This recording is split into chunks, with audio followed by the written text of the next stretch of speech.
वास्तु, वास्तु का मतलब होता है वसति इति वास्तु, है ना। प्रत्येक वस्तु का उसकी आवश्यकता और प्रभाव अनुसार रखना वास्तु है ना। हर वस्तु जो अपने से बात कर रही है, ऐसा कहते हैं, हर चीज जो है अपने से बात कर रही है, जैसे स्टूल है, पेन है, कैमरा है, सब अपन से बात कर रहा है वो, है ना, डायरेक्टली इनडायरेक्टली बात करता है। तो ये वास्तु है। जो प्लॉट होता है ना, प्लॉट, उसको भी अपन वास्तु कह देते हैं कि ये वास्तु है। भाई अपने को ग्रह नक्षत्र प्रभावित करते हैं कि नहीं करते हैं, मानते हो क्या आपके ग्रह नक्षत्र प्रभावित करते हैं अपने को? कौन मानता है, कौन नहीं मानता है? मैं भी मानती हूँ। आप भी मानते? अरे वाह, आप भी मानते हो? जी सर। ग्रह नक्षत्र प्रभावित करते हैं कि नहीं करते? अपना जीवन ही जो है ग्रह नक्षत्रों के कारण से ही चल रहा है। अपन ये ग्रह पे हैं, सूर्य के कारण से सारा जीवन है कि नहीं? इनका प्रभाव अपने ऊपर रहता ही, मानव जीवन पर भी अपना प्रभाव इसका रहता ही है। जैसे एक पेड़ होता है ना, पेड़ में खाली पानी अपन जो है खाली एक दो पत्तियों को दें, जड़ों को नहीं दे तो क्या होगा? सूख जाएगा। अब वो पत्तियां इंपॉर्टेंट है कि इस पेड़ की मजबूती के लिए, पेड़ के जीवन के लिए क्या चीज जो है मेन है? जड़ है। ये जड़ नहीं होगी तो न तो उसको कुछ मिलेगा, न ये स्थिर रह पाएगा। ऐसे जैसे मकान होता है, मकान में क्या होता है? नींव होती है। मकान की नींव होती है वो मजबूत होनी चाहिए। आदमी है, एक लड़का बना देते हैं ऐसे कार्टून, ये आदमी है, ऐसा होता है ना मन। इसमें क्या इंपॉर्टेंट है? अब इसका आधार क्या है? इसको जो प्रभावित कर रही, जो चीजें नहीं दिख रही है वो चीज इंपॉर्टेंट है। अब क्या चीजें नहीं दिख रही? हाथ पैर सब तो दिख रहा है, इसका शरीर तो दिख रहा है, फिर क्या नहीं दिख रहा है? ग्रह नक्षत्र। ग्रह नक्षत्र जो नहीं दिख रहे हैं वो इसको प्रभावित कर रहे हैं, वो इसके जीवन को प्रभावित करते हैं। समझ रहे हो बात को? ये चंद्रमा माना, ये सूर्य माना अपन ने, और ये अपने जीवन को प्रभावित कर रही है। 100% फैक्ट है, 100% फैक्ट है, 99 नहीं, 100% फैक्ट है। समझना बात। लोगों में अहम आ जाता है ये मैं, ये ऐसा, वो कई टैलेंटेड होते हुए भी जीवन में कुछ नहीं कर पाते, ऐसा होता है।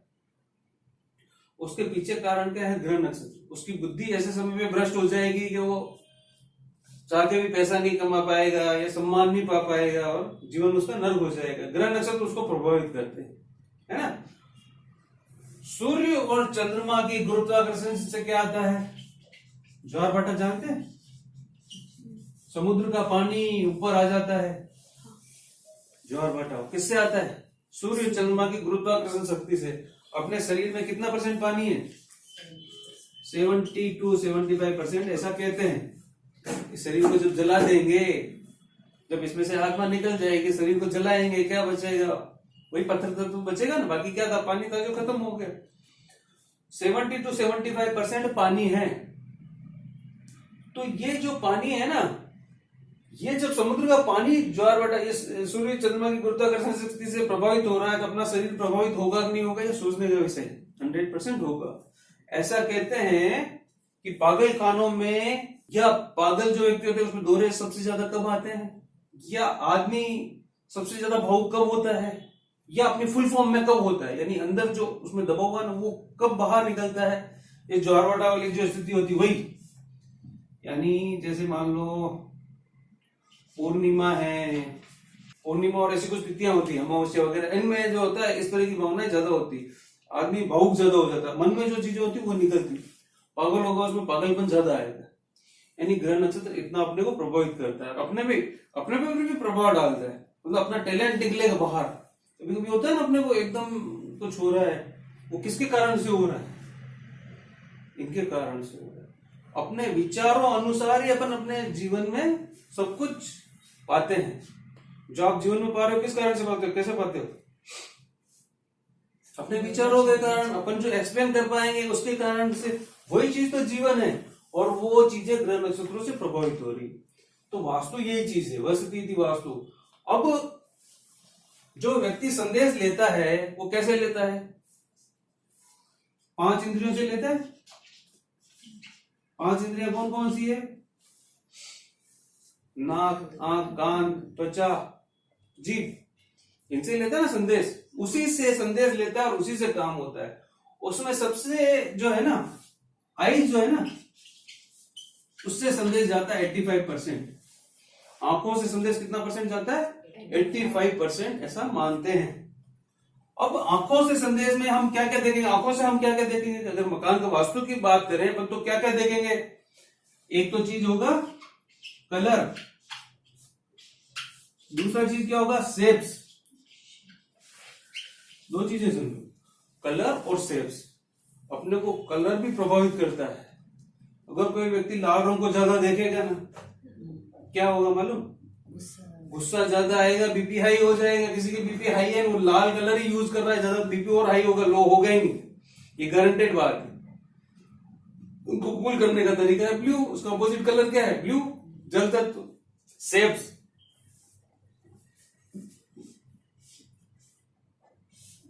त्रिशूल बनाया मानो, ये अपने में क्या भाव पैदा करेगा? भगवान की मूर्ति होगी तो वो क्या प्रभावित करे? वो क्या देगी मन में भावना है? तो सारी चीजें अपने को, जो शेप्स है ना, अपने मन में प्रभाव डालती है।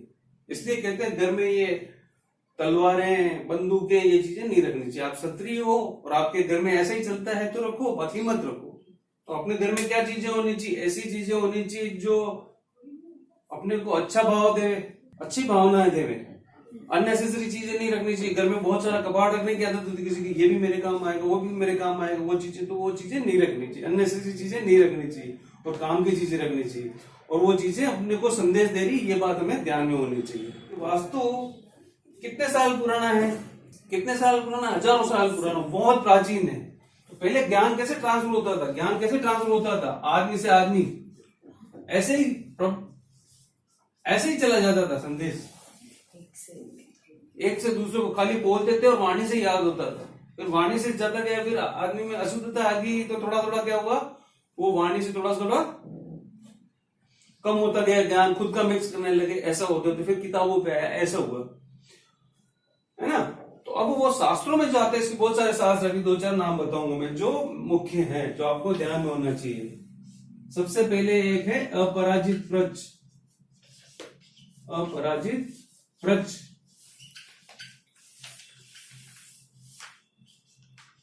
सम्रांगण सूत्रधार,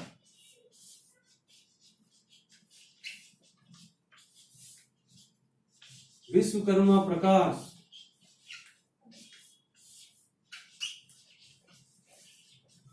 कश्यप शिल्प,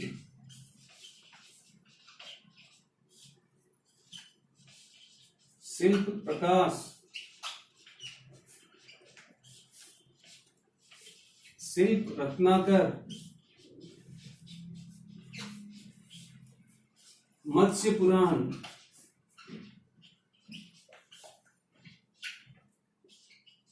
अग्नि पुराण, राजवल्लभ,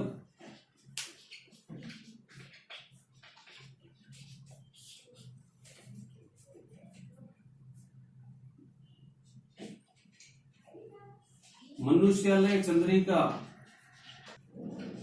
प्रसाद तिलक। प्रसाद का मतलब था मंदिर, इसमें मंदिर के बारे में वास्तु लिखा हुआ है। वथु विज्जा, वथु विज्जा ये जैनियों का है, माताजी ने लिखा हुआ, हमारी माताजी ने लिखा हुआ। तो ये है इस तरह से। इसमें से अगर आपको पढ़ाई करनी है तो विश्वकर्मा प्रकाश, सम्रांगण सूत्रधार, अपराजित प्रच, शास्त्र को जानना है तो 3 तो पढ़ने चाहिए। कोई भी चीज को जानने के लिए शास्त्रों का अध्ययन करना जरूरी है। तो वेद का मतलब होता है ज्ञान। वास्तु में वास्तु पुरुष की कल्पना की गई है, जानते हो आप लोग। और वास्तु में कितने देवताओं की कल्पना की गई है? 45 देवता। 45 देवता में 32 तो है देव और 13 है असुर, अदेव भी बोलते हैं। 45 इस तरह से हुआ। 45 देवता कहते हैं ना वास्तु में। का मतलब क्या होता है? ऊर्जा। वेदों का मतलब होता है ज्ञान, जिनमें सारा ज्ञान लिखा हो, बहुत सारा ज्ञान, जीवन कैसे जीना है, मकान कैसा होना चाहिए, ये सब चीजें शास्त्रों में लिखी हुई है। अब वास्तु में 45 देवताओं का अध्ययन होता है, तो 45 देवता में 32 तो देव है और 13 असुर है। देवता का मतलब होता है ऊर्जा। तो किस तरह की अपने को ऊर्जा चाहिए, उस देवता को हमें हवन करना पड़ेगा या उनसे आह्वान करना पड़ेगा, उनसे वो चीज मांगनी पड़ेगी। तो 45 देवता, एक मकान बना है उसमें वो 45 देवताओं की स्थापना अपने आप हो जाती है। कोई चीज बनाई ना, उसमें 45 देवता अपने आप आ जाते हैं। पूरी प्रकृति मांसाहार पे चल रही है। ध्यान से देखोगे, हर जीव दूसरे जीव को खा रहा है, लेकिन मानव और जानवर में अंतर है, जिससे किसी की भावनाएं अनाहत होती है, किसी की भावनाओं को ठेस पहुंचता है, वो काम हमें नहीं करना चाहिए, वो काम इंसानों को नहीं करना चाहिए। इसलिए हमें मांसाहार नहीं करना चाहिए। बात समझ रहे हो? अब 45 देवता कौन कौन से हैं वो लिख लो भले। सबसे पहले तो है ब्रह्मा। ये देवताओं की पोजीशन जो होती है ना, इस तरह से होती है। ये लॉर्ड है ना,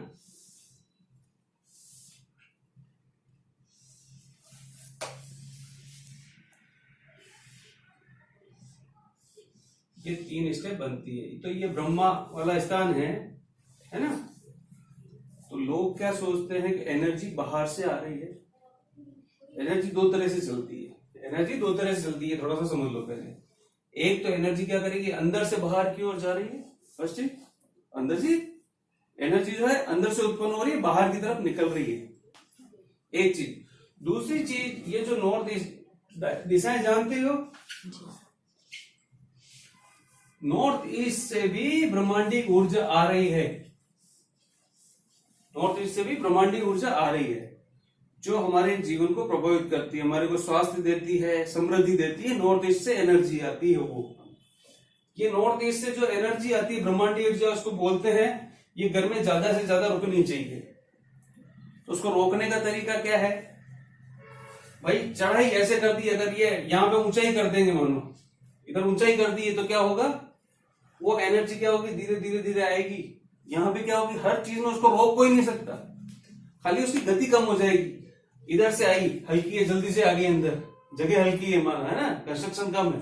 इधर हैवी कंस्ट्रक्शन है, क्या होगा, एनर्जी धीरे धीरे धीरे, तो एनर्जी क्या होगी, ज्यादा समय घर पे रुकेगी, तो उससे समृद्धि मिलेगी, अपने को स्वास्थ्य मिलेगा।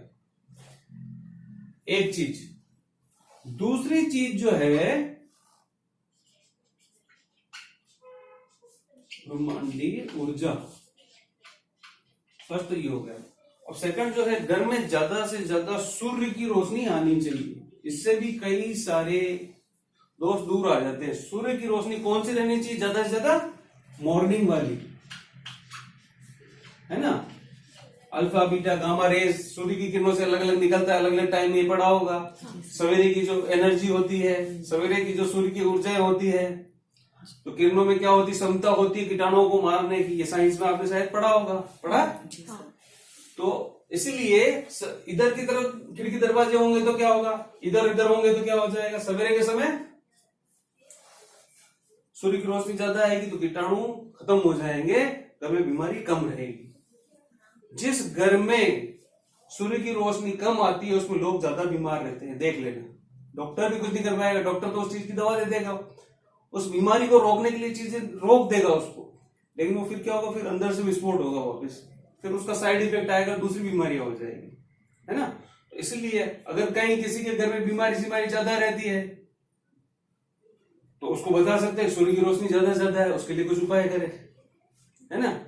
कई वास्तु कंसल्टेंसी कैसे दे देते हैं, कैसे, ऑनलाइन वास्तु कंसल्टेंसी हो ही नहीं सकती है, हो ही नहीं सकती, मतलब बहुत कठिन है, बहुत कठिन है। क्यों? उसमें तो नक्शा बना के भेज दिया। अब नक्शा बना के भेज दिया और आसपास ऐसी कोई बिल्डिंग है जिसके कारण से सूर्य की रोशनी नहीं आती, तो मालूम ही नहीं चलेगा। पास में कोई नाला निकलता है, मानो इधर नाला निकलता है, उसने बना के ही नहीं दिया नाला कहाँ है, क्या होगा।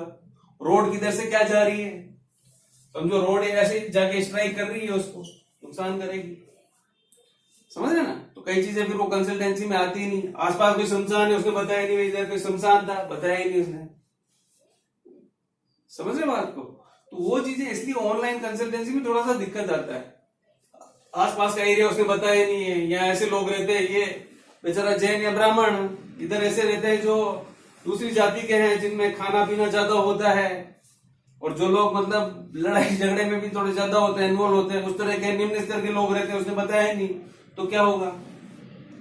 ये मकान मानो प्लॉट आसपास तो प्लॉट बता दिए, लेकिन वो सुनसान इलाका था, शहर से दूर था, शहर से दूर होगा तो क्या होगा? आदमी जाएगा काम पे, टीचर रहेगी लेडीज, उसको डर लगेगा कि नहीं? कुछ इमरजेंसी है, कहीं जाना है तो क्या करेंगे? एकदम कहाँ जाएंगे? कहीं सबको एक साथ जाना, कहीं बाहर, कहीं शादी में जाना है, कोई प्रोग्राम से जाना, कहीं जाना है, घर पे कोई नहीं रहेगा तब क्या डर रहेगा नहीं अपने को? घर पे क्या होगा, सुना घर है, क्या होगा? समझ रहे बात को? तो इसलिए सारी चीज हम वास्तु की जब विजिट करते हैं तो विजिट के लिए ये कहते हैं भाई बुला के दिखवाओ। बहुत सारी चीज देखनी पड़ती है। मिट्टी का प्रकार, मिट्टी कैसी है ये उसने तो बताया ही नहीं। उसने आसपास में भी चलो वास्तु वाला कोई नॉलेज वाला पूछ लेगा ये क्या, मिट्टी कैसे मालूम चलेगी? मिट्टी कई बार भूल जाते हैं। मिट्टी कैसी है? चिकनी मिट्टी जो आती है हरी टाइप की, वो मिट्टी है कि रेती है, पथरीली है, कैसी है? प्लस वहां जाने से कैसी वेव्स फीलिंग हो रही है, वो वास्तु वाले को जब जाता है तब फील होती है। वो बहुत विद्वान होते हैं, बहुत ज्यादा सिद्धियां जिनकी होती है, वो तो बात करने से ही मालूम चला लेंगे, वो बात अलग है। वो तो 100 में से एक होता है या 500 1000 में से एक जना होता है ऐसा। तो जैसे मेरे गुरु जी है, वो बात करते हैं उससे बता देते हो, तो वो बात अलग है। उनका अपन कैसे नहीं ले सकते? वो हर जगह थोड़ी जा रहे हैं, विजिट उनसे थोड़ी करवा रहे हैं। विजिट में तो कैसे पूछते हैं? सबसे पहले क्या पूछते हैं लोग मालूम? वास्तु कंसल्टेंसी करते हैं क्या? हाँ करते हैं। फीस कितनी? फोकस मेन कहाँ है उनका? बहुत कम लोग जो है कि भाई आप कितने समय से कर रहे हो, कहाँ विजिट की हुई है, कहाँ की हुई है, वो तो ये एक्चुअली क्या है कि कहाँ की हुई वो सारा चीज डिटेल बता नहीं सकते, कोई भी नहीं बताएगा। जैसे आपके यहाँ मैंने विजिट की, आपके घर की डिटेल तो नहीं बताएंगे। आपकी विजिट की तो आपकी पॉलिसी आउट हो गई ना, आपकी क्या प्रॉब्लम है वो डिस्कस दूसरे के सामने थोड़ी कर सकते हैं। क्योंकि बहुत सारी चीजें आपकी मालूम चलती, बहुत सारी चीजें आपसे भी पूछते हैं, वो बताते हो, उस अनुसार सोल्यूशन देते हैं ना, इसलिए ये नहीं बता सकते। बात समझ रहे हैं? तो इस तरह से ये चीजें होती है। खाली फीस पे फोकस नहीं होना चाहिए। जब इतना बड़ा करोड़ों का मकान बनता है आजकल, 1 करोड़ लगभग का मकान बनने लग गया, जमीन लो बनाओ, 1 करोड़ लगभग का आजकल आने लग गया वो, है ना? तो अब इतना जब पैसा लगा रहे हैं तो थोड़ा बहुत वास्तु वाले को भी दे देंगे, क्या फर्क पड़ेगा? एक मकान बनाए, एक आर्किटेक्ट नहीं रखे क्या होगा? अरे मिस्त्री बना देगा, क्या करना है? पुश्ते रहेगी उसमें। आर्किटेक्ट पैसा बचाता ही है, वैसे वास्तु वाला भी पैसे बचाता भी है और आगे की पुश्ते भी सुधरती है।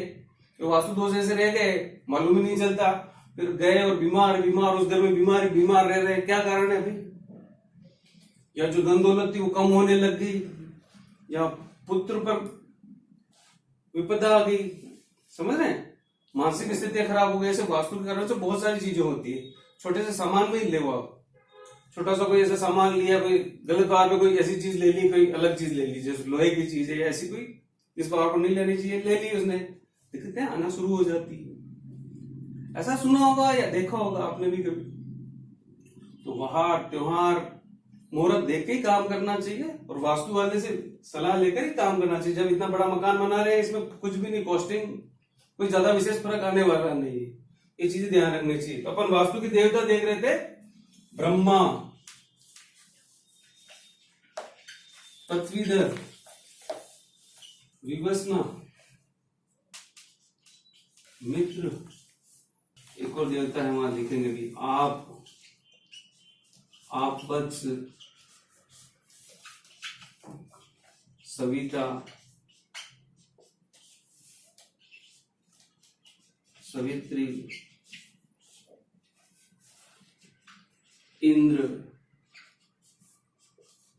इंद्रजय, रुद्र और रुद्रजय, रुद्रजय। फिर बाकी जो है इधर रहते हैं वो 32 देवता रहते हैं। इस पद में जो है ना 32 देवता रहते हैं। ये एक देवता यहाँ, 12 यहाँ कोनों में रहते हैं।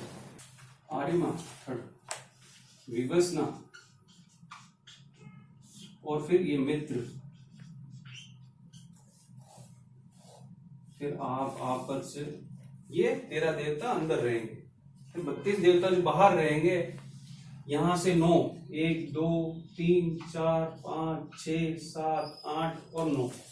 फिर इस 9 को वापस गिनेंगे, इसको वापस 1 गिनेंगे, इस देवता को वापस देंगे 2 3 4 5 6 7 8 और ये 9। इस देवता को वापस इसके अंदर इंक्लूड करके 1,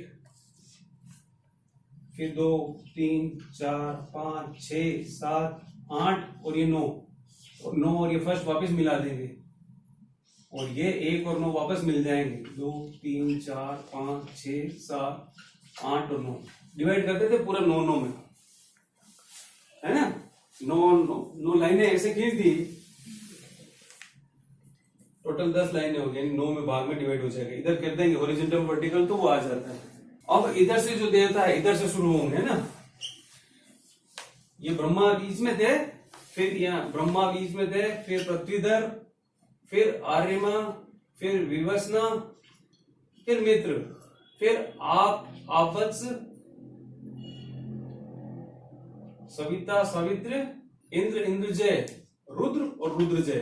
3 4 5 6 7 8 9 10 11 12 13, ये 13 देवता हो गए। और 32 देवता बाहर आएंगे।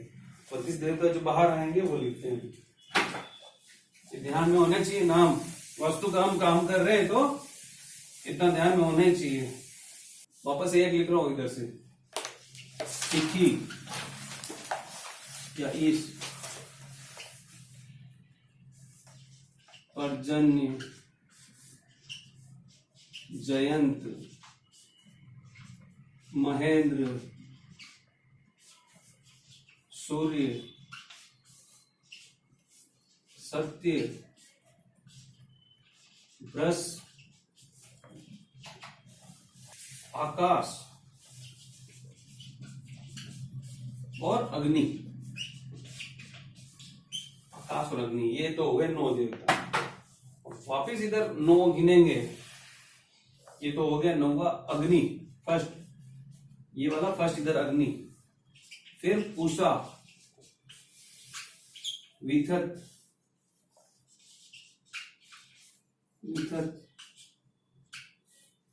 ग्रहसत, यम, गंधर्व, भृंगराज, मेष और पितृ। ये पितृ 9वां। अब इस 9वें को वापस 9वां या इधर का फर्स्ट गिनो। पितृ जो था, पितृ के बाद में आएगा दोवारिक, और दोवारिक के बाद में आएगा सुग्रीव, सुग्रीव के बाद में आएगा पुष्पदंत, पुष्पदंत के बाद में जो आएगा वरुण, असुर, शेष, पाप, रोग।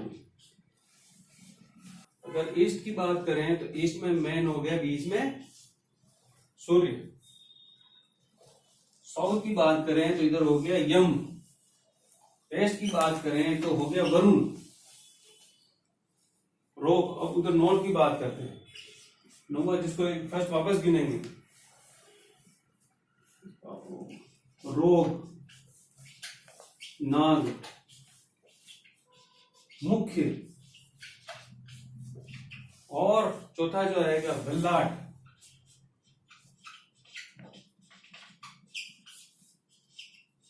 सोम, भुजंग,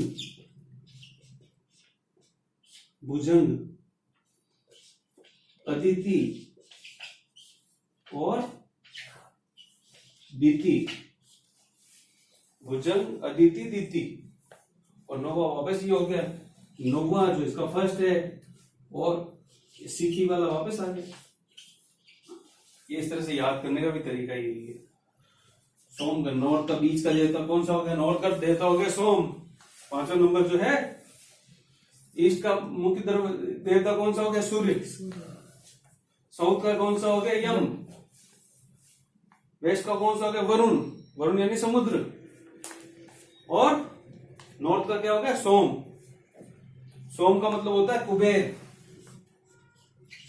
कुबेर। बल्लाट का मतलब होता है चंद्रमा।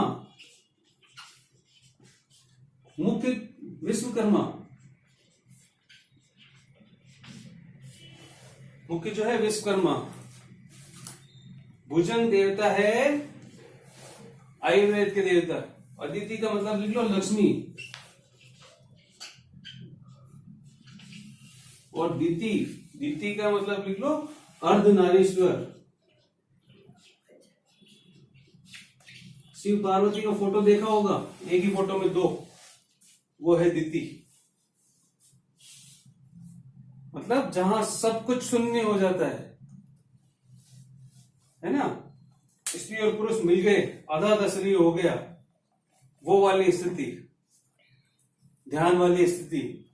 किसी को ध्यान लगाना है, ध्यान का रूम कौन सा होना चाहिए? सबसे बेस्ट जो दीति का पद आता है वो, ये यहाँ पे दीति का पद आता है वो, वहां पे अगर मेडिटेशन रूम होगा ध्यान बढ़िया से लगेगा, जोरदार वाला, है ना। अब ध्यान का है ना, लेकिन शादी वालों के लिए कमरा नहीं है। शादी हुई, उसमें रहने लगे तो क्या होगा? ध्यान होगा, लड़ाई झगड़े हो जाएंगे पति पत्नी में, नहीं होंगे। उसको क्या होगा? संन्यास की भावना आएगी, तो क्या होगा? फिर अनबन हो जाएगी। तो हर देवता का अपना प्रभाव होता है, अपनी ऊर्जा होती है, उसी अनुसार अपन प्रार्थना करते हैं। अब किस तरह की ऊर्जा हमें चाहिए? देवता अनुसार काम करना होगा। जिस रूम में जो चीज आ रही है वो वही चीज वो होगी तो ही काम होगा। बात समझ रहे ना? अब जिस देवता से जो प्रार्थना करनी, जिसके पास जो है वही तो चीज वो दे पाएगा। उनसे वो प्रार्थना करेंगे, वो जल्दी से दे देंगे। तो दूसरे से आराधना की, वो दूसरे से लेके देंगे, वैसी बात हो गई। एक तो खुद दे रहा है, मेरे पास ले गई, दे दिया मैंने, बात समझना। और मेरे पास जो चीज नहीं है, मेरे मिलने वालों को देनी है, तो क्या करना पड़ेगा? दूसरे से लाएंगे, फिर देंगे। तो इसलिए कहते हैं कि जो जिस देवता की जो ऊर्जा है, जिस तरह की, उससे उस तरह की प्रार्थना करना चाहिए और उसी अनुसार काम करना चाहिए। वास्तव विजिट करते हैं, सबसे पहले चीज क्या देखनी चाहिए? हमारे शरीर में ताकत या कमजोरी कहां से आएगी? किससे आती है? खाने से। द्वार, सबसे पहली चीज क्या देखेंगे? द्वार कहाँ है? द्वार की पोजीशन देखनी पड़ेगी। आग्नेय में किसी के द्वार है तो क्या होगा? आग्नेय में किसी के द्वार है तो क्या होगा? आग्नेय कोने देखा ना, आग्नेय कोने में द्वार होगा तो क्या होगा? आग वाला ही रहे, गुस्सा ही आता है ज्यादा, घर में घुसते ही गुस्सा आता है। द्वार कहाँ है? अग्नि वाले क्षेत्र में। सबसे पहली चीज है द्वार। फिर आता है कक्ष यानी रूम। कक्ष यानी रूम। रूम जो है ना, रूम की पोजीशन कहते हैं। रूम की पोजीशन वर्ड लिख रहा हूं, यानी किस कक्ष का क्या उपयोग है, उपयोग किस कक्ष का क्या उपयोग ले रहे हैं अपन, वो चीज में है। हर चीज रूम है, ये भी एक रूम है, वो भी एक रूम है, ये भी रूम है। रूम तो सब जगह होंगे, लेकिन उसमें हम किस तरह का यूज कर रहे हैं वो चीज देखनी पड़ेगी। और समझ गए? तीसरी चीज देखनी पड़ेगी वस्तुएं। हर वस्तु अपने से संवाद कर रही है, तो उस वस्तु का उस जगह उपयोग है कि नहीं है, उस वस्तु का उस जगह पर उपयोग है कि नहीं है, ये देखना पड़ेगा। तो वो उस जगह है, सही है तो रखना है, नहीं तो नहीं रखना है। फिर कलर। कलर हमारे दिमाग पर असर डालते हैं। वस्तुएं में मेन चीज क्या है वैसे? शेप्स। वस्तुओं में क्या होती है? शेप्स होती है। एक चीज यहां समझना बहुत जरूरी है, जब इतनी भाषाएं डेवलप नहीं हुई थी तो पहले व्यक्ति संदेश कैसे देता था? कैसे संदेश देता था?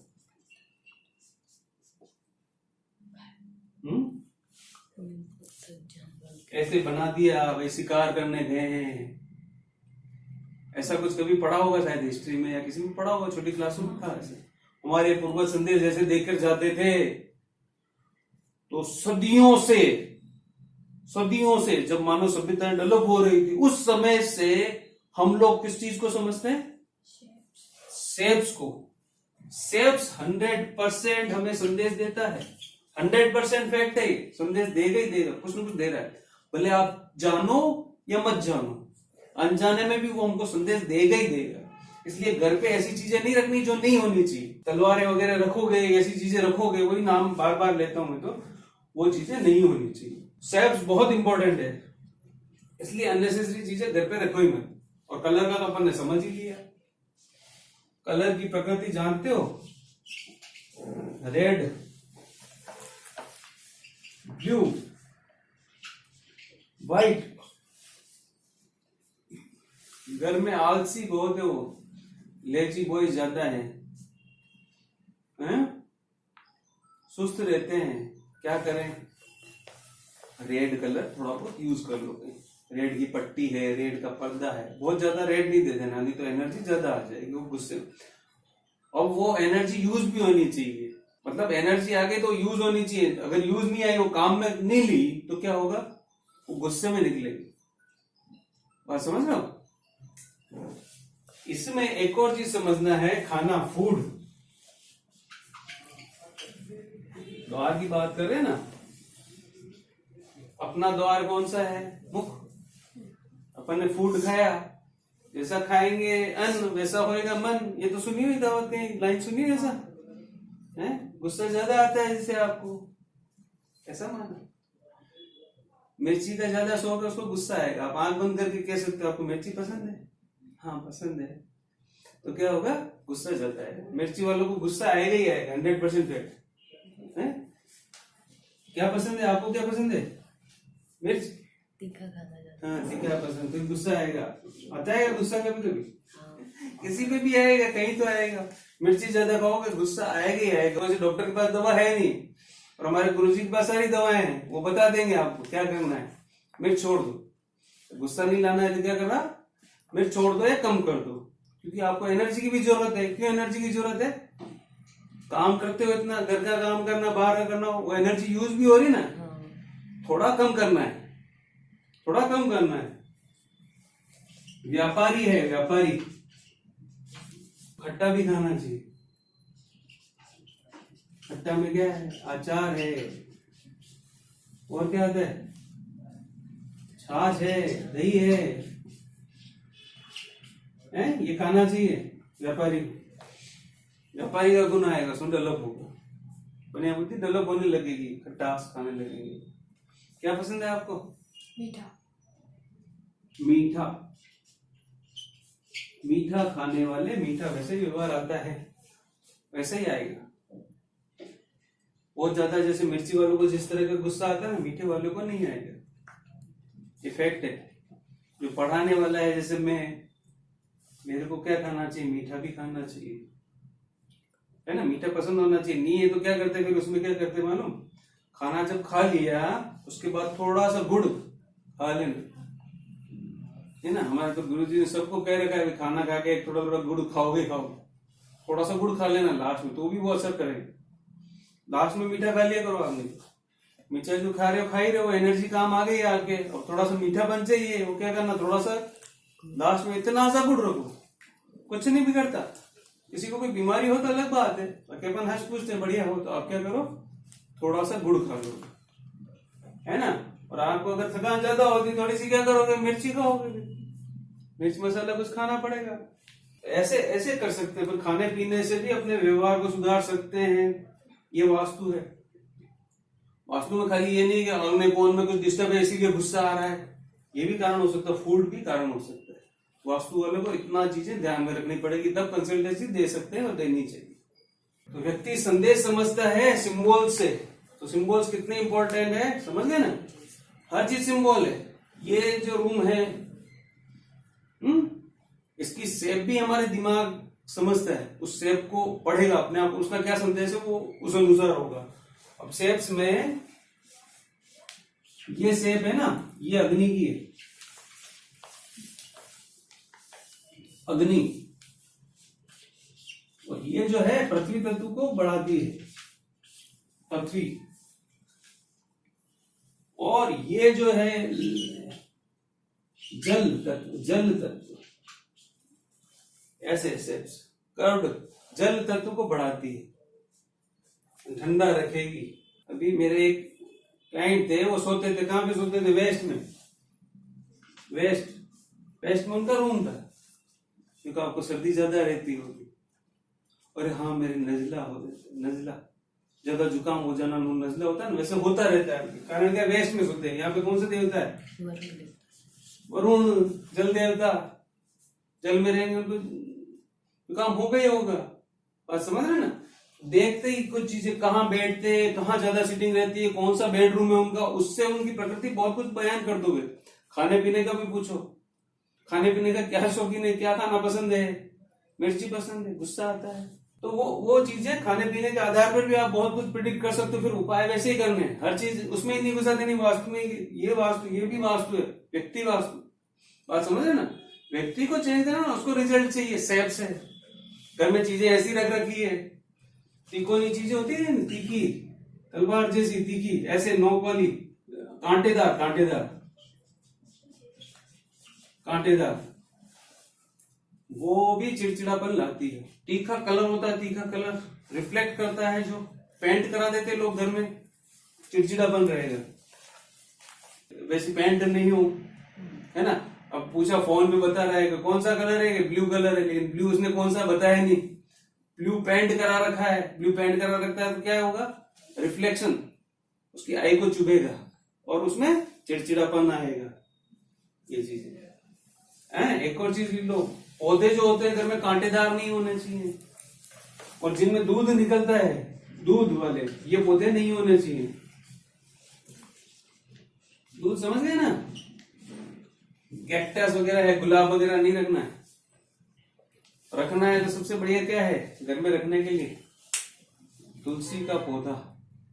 घर में रखने के लिए सबसे बेस्ट क्या है, तुलसी का पौधा। ब्रह्म क्षेत्र में भी रख दो, कहीं दो से तो वहां भी रख दो, तुलसी का पौधा बेस्ट। ईशान कोण में भी रख सकते हैं, ब्रह्म क्षेत्र में भी रख सकते हैं। घर में ये चीजें नहीं होनी चाहिए, दूध वाले कांटेदार। कांटेदार में क्या आ गया आपका, गुलाब भी आ गया, ध्यान रखना। गुलाब तो लगा सकते हैं, गुलाब भी नहीं लगा सकते। और आपका हस्त, आपका हस्त, घर की जो छत होती है ना, वो ऊंची रखनी चाहिए। फ्लोर है, छत 11 फीट, छत ऊंची रहेगी, जितना आकाश तत्व अच्छा मिलेगा। और उससे क्या होता है, जितनी छत ऊंची होती है, जैसे हॉस्पिटलों में कितनी होती है, 15 फीट 18 फीट होती है, नहीं होती, 21 फीट ऊंची होती। जितना बड़ा हॉस्पिटल है उतनी ऊंची रखेंगे, उससे क्या होगा, उतना ही प्रेशर बढ़ेगा। वो दूसरे कैसे होते हैं, बड़े बड़े, रोशनी रहेगी, बंद बंद रहेगा। अगर हॉस्पिटल में बंद बंद रहे तो देखो क्या होगा, बीमार और ज्यादा बीमार हो जाएगा। वैसा ही घर में भी होता है, हमें मालूम ही नहीं चलता। हमेशा बंद कमरे में रहते हैं, बंद रहते हैं, खिड़की दरवाजे बंद रहते हैं, मानसिकता भी धीरे धीरे धीरे वैसी हो जाएगी, है ना, खुद अंदर ही अंदर घुटता जाएगा और बीमार भी होने लगेगा। आपके हवादार है कि बंद है, चारों तरफ खुला है। तो ये चीज समझानी थी आपको, और कुछ पूछना है तो पूछ लो आप लोग। बेसिक समझाना था मेरे को, ठीक है ना, समझ में आया ना? हाँ सर। कुछ पूछना है तो पूछ लेना, कोई नक्शा हो डिस्कस करना है तो कर सकते हैं, ठीक है। सर अगर ईशान कोण टेढ़ा होता है तो सर, टेढ़ा है, कैसा टेढ़ा है, तिकोना, मतलब नॉट फ्रंट से टेढ़ा। देखो ईशान कोण में एक्चुअली थोड़ा सा गोलाई है ना, ये गोलाई नहीं, तिखा यूं है, हाँ, थोड़ा सा गोलाई चलती है, थोड़ा सा टेढ़ा है तो यूं है ना, यूं। हाँ हाँ। तो ईशान कोण बढ़ा हुआ मानते हैं। बहुत ज्यादा बड़ा हुआ है? नहीं, ज्यादा बड़ा हुआ तो ज्यादा, थोड़ा सा बड़ा हुआ तो ईशान कोण बड़ा हुआ है। ज्यादा बड़ा हुआ है यानी आग्नेय कोण कटा हुआ है, साउथ ईस्ट कटा हुआ है। समझ गए? ईशान कोण बड़ा हुआ शुभ रहता है। किताब में पढ़ लिया किसी ने तो वो पढ़ा हुआ जो होता है ना, उसका ज्ञान फिर उतना ही, वो किताबों से पढ़ के यूट्यूब वाला वो खाली मामला उससे जमता नहीं, गुरु के अंडर में ज्ञान लेना पड़ता है। तब ये बातें बता पा रहा हूं मैं, क्या क्या चीजें प्रभावित करती है। खाना पीना इतना तो कोई देखते ही नहीं है वास्तु वाले, खाली मकान भेज दो उनको, पैसे लगा दो बैंक में, हो गया, यही होता है। उनको पैसों से मतलब है, बता दिया ये चीज यहाँ होनी चाहिए, वो होना चाहिए। अरे ये पढ़ाई करनी पड़ेगी, उसको खाना पीना क्या करता है, आसपास का क्या एनवायरमेंट है, मिट्टी कैसी है। बोले हम तो फ्लैट में रहते हैं, तो फ्लैट भी कहीं तो बना है ना, वहां की मिट्टी देख लो, आसपास का एनवायरमेंट देखो, कौन रहते हैं, कितने सदस्य रहते हैं, छतें कैसी है। ऊंचा हाइट वाला ले लिया, लेकिन वापिस पीओपी लगा देते हैं, नीचे ले लेते हैं, कमरे छोटे छोटे हो गए, रोशनी पूरी नहीं आ रही है। खिड़की तो है लेकिन खिड़की बंद रहती है। अब उसमें तो बता दिया मैप में तो खिड़की है, खिड़की क्या कर रखी है उन्होंने, खुद नहीं बंद कर रखी, कभी खोलते ही नहीं है। कोई सामान ऐसा रखा, सामान की डिटेल बता सकते हैं? हर सामान की डिटेल बता सकोगे नक्शे में बनने के बाद? वो होगा ही नहीं। फिर कंसल्टेंट क्या करेगा? खाली नक्शे के आधार पर दे देगा, फिर क्या रिजल्ट नहीं मिला, तो नहीं मिलेगा। इसलिए वास्तु की विजिट प्रैक्टिकली जाके ही मजा आता है, क्लाइंट को भी और वास्तु विशेषज्ञ को भी मजा आता है। थोड़ा सा बड़ा हुआ है तो बड़ा हुआ कोना कहलाएगा, और ज्यादा बड़ा हुआ तो साउथ ईस्ट कटा हुआ कहलाएगा। साउथ ईस्ट के दोष बन जाएंगे वो, उस अनुसार फिर क्रोध अधिक आना, मनी संबंधित प्रॉब्लम हो सकती है, पैसों संबंधित दिक्कत आ सकती है ना। पैसों का लोग क्या सोचते हैं, पैसों किससे आते हैं? खाली नॉर्थ, खाली ऐसा नहीं, साउथ ईस्ट भी देखना पड़ेगा, तब पैसों का सही रिजल्ट आप देख पाओगे। पैसे आ रहे हैं, क्लाइंट आ रहा है, वो हमारे पास स्टूडेंट बहुत सारे आ रहे हैं, असम पूछने के लिए बहुत सारे, नॉर्थ क्लियर है, बढ़िया है, पानी लगा रखा है। साउथ ईस्ट में गड़बड़ होगा, वो कन्वर्ट नहीं होगा, समझ लो। पूछने तो आए, एडमिशन नहीं होगा, साउथ ईस्ट डिस्टर्ब है तो साउथ ईस्ट को बैलेंस करना पड़ेगा, दोनों बैलेंस होगा, मजा आ जाएगा। समझ रहे बात को? ऐसे रहता है। अब अगर यही गोलाई साउथ वेस्ट में होगी तो क्या होगा? साउथ वेस्ट में होगा तो दोष हो जाएगा, दोषों में महादोषों में आ जाएगा। फिर क्या होगा? बड़े पुत्र पर विपदाएं आ सकती है, संतान पक्ष के कारण से मकान मालिक को दिक्कतें आएंगी, प्रॉब्लम होगी। और कुछ पूछना है तो पूछो, उससे थोड़ा ध्यान में आएगा। और क्या बता सकते हैं आपको? ये मेन चीजें ध्यान में होनी चाहिए।